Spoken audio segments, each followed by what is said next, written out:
सिडनीमध्ये 13 जणांना ओलीस ठेवण्यात आलेले आहे। इसिस या दहशतवादी संघटनेवर संशयाची सुई पसरली आहे। ऑस्ट्रेलियातल्या सिडनीत 30 जणांना ओलीस ठेवले आहे। मार्टिन कॅफेमध्ये बंदुकीच्या जोरावर या काही नागरिकांना ओलीस ठेवले आहे। पोलिसांनी या संपूर्ण परिसराला घेरलेला आहे आणि परिसराची संपूर्णपणे नाकाबंदी केलेली आहे। इसिस या दहशतवादी संघटनेचे कृत्य असल्याचा संशय पोलिसांनी व्यक्त केलेला आहे। ऑस्ट्रेलियातल्या सिडनी या शहरामध्ये तब्बल 30 नागरिकांना ओलीस ठेवलेला आहे। परिसरातील वाहतुकीचे सर्व मार्ग पोलिसांनी बंद केलेले आहेत।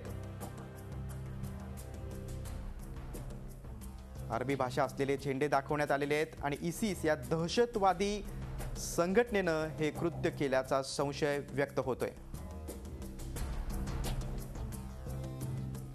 आपण हे दृश्य पाहतोय। सिडनीमध्ये इसिस या दहशतवादी संघटनेनं काही जणांना ओलीस ठेवल्याचा संशय व्यक्त होतोय। तब्बल 30 नागरिक आहेत। पोलिसांनी या संपूर्ण परिसराला वेढा घातलेला आहे आणि संपूर्ण परिसराची नाकेबंदी केलेली आहे।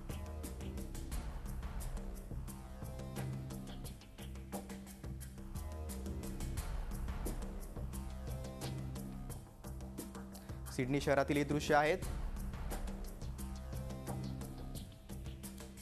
इसिस या दहशतवादी संघटनेनं हे कृत्य केल्याचा संशय व्यक्त होतोय। तब्बल 30 नागरिकांना या संघटनेनं ओलीस ठेवलेलं आहे। पोलिसांनी या संपूर्ण परिसराला वेढा घातलेला आहे।